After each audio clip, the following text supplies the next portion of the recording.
মায়ের ঔষধের টাকা জোগাতে হুইল চেয়ারে করে চিপস চকলেট বিক্রি করেন প্রতিবন্ধী শাওন শেখ। আম্মুর একটা স্যালাইন দেবো, আম্মুর শরীর দুর্বলতা যাতে কাটে, আমার ওষুধ পানি কিনতে হবে, ক্যালসিয়াম ওষুধ, ভিটামিন ওষুধ এগুলো কিনতে হবে।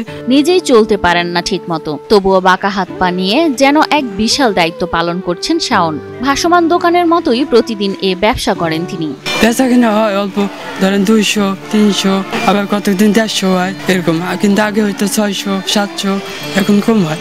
রাজবাড়ী শহরের শহীদ স্মৃতি স্টেডিয়াম সরকারি প্রাথমিক বিদ্যালয়ের সামনে প্রতিদিন সকালেই দেখা যায় হুইল চেয়ারে বসে ছোট্ট এক দোকান খুলে বসেন শাওন। চিপস, চানাচুর, আচার আর শিশুরা পছন্দ করে এমন নানা খাবারে সাজানো তার দোকান। অল্প কিছু মাল এনে দেয়, 1-2 হাজার টাকার মাল এনে দেয়, কিনা বেচা করে, ওর থেকে কিছু টাকা এনে ওষুধ পানি খায় আর কিছু মালটাল আনা লাগে আর কি। ক্রেতা এলে হাসি মুখে অভ্যর্থনা জানায় শাওন। তার চোখে মুখে ক্লান্তি থাকলেও হৃদয়ে ভর করে আত্মতৃপ্তি, কারণ প্রতিদিনের এ সামান্য আয় দিয়েই সে মায়ের জন্য কিনে আনেন প্রয়োজনীয় ঔষধ। ঘুরে ঘুরে বিক্রি করতাম, কিন্তু ঘুরে ঘুরে বিক্রি করতে পারি না, গাড়ির মোটর নেই। রাজবাড়ী সদর উপজেলার রামকান্তপুর ইউনিয়নের মাটিপাড়া গ্রামের ভূমিহীন পরিবারে জন্ম শাওনের। বাবা শফিক শেখ দিনমজুর, মা শাহানা বেগম বহুদিন ধরে অসুস্থ, বড় ভাই সাগর ঢাকায় কাজ করেন।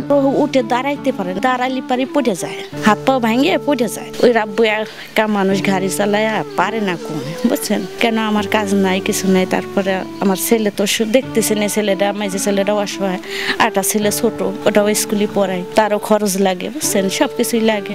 একসময় শাওন পড়াশোনায় ছিল খুবই মেধাবী। রাজবাড়ী টেকনিক্যাল স্কুল অ্যান্ড কলেজে পড়াশোনা করত, কিন্তু 2021 সালে অজানা এক রোগে আক্রান্ত হয় সে। ধীরে ধীরে পা অকেজো হয়ে যায়, থেমে যায় চলাফেরা। 2 থেকে 3 কিলো পথ চলাফেরা করছি, কিন্তু এখন আমি চলাফেরা করতে পারি না, উঠে দাঁড়াতে পারি না। বেড়া ধরে দাঁড়াতে পারি, কিন্তু ঝুল ঠেকাতে পারি না, যে দাঁড়াই থাকবো।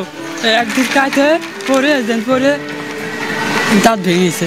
অভাবের সংসারে চিকিৎসার খরচ জোগানো ছিল অসম্ভব। ফরিদপুর মেডিকেল কলেজ হাসপাতালে চিকিৎসা করেও কোনো ফল মেলেনি। ঢাকায় নেওয়ার পরামর্শ এলেও অর্থাভাবে যাওয়া সম্ভব হয়নি। ডাক্তাররা বলছে অনেক টাকা লাগবে একটা পরীক্ষা করতে, বাইপাস পরীক্ষা, রক্ত কেটে তারপর পরীক্ষা করতে হবে।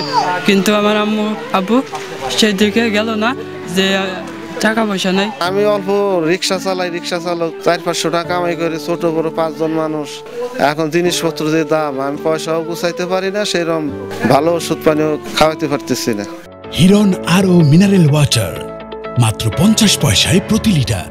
তবুও হাল ছাড়েননি শাওন। 2024 সালে ভাইয়ের সহায়তায় পেল একটি হুইল চেয়ার, আর সেই চেয়ারই এখন তার জীবিকার অবলম্বন। নিজ হাতে সাজিয়ে নিয়েছে ছোট্ট দোকানটি। মাত্র 2000 টাকা পুঁজিতে শুরু।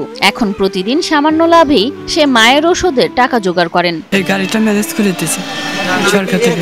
স্থানীয়রা বলেন শাওন শুধু একজন প্রতিবন্ধী নয়, সে অনুপ্রেরণা, সাহস আর ভালোবাসার প্রতীক। বিত্তবানদের সহায়তা পেলে হয়তো আবার সুস্থভাবে জীবনযাপন করবেন শাওন। আগে ভালো ছিল, পরীক্ষা দিছে, সে সময় বাপ রিক্সায় করে নিয়ে গেছে, তাও আর এই করতে করতে যাইতো। প্রতিবন্ধী ওই কলম যে খাবার নেবার পান নাই, সেই জন্য খাবার দেওয়ার পান নাই। বিদ্যালয়ের শিক্ষক বিনয় কুমার বিশ্বাসও শাওনের প্রশংসায় পঞ্চমুখ। আমরা প্রতিবন্ধী, ওখানে একটু বেচা কিনা করে, ছোট্ট একটা দোকান দিয়ে রিক্সার পর দাঁড়িয়ে।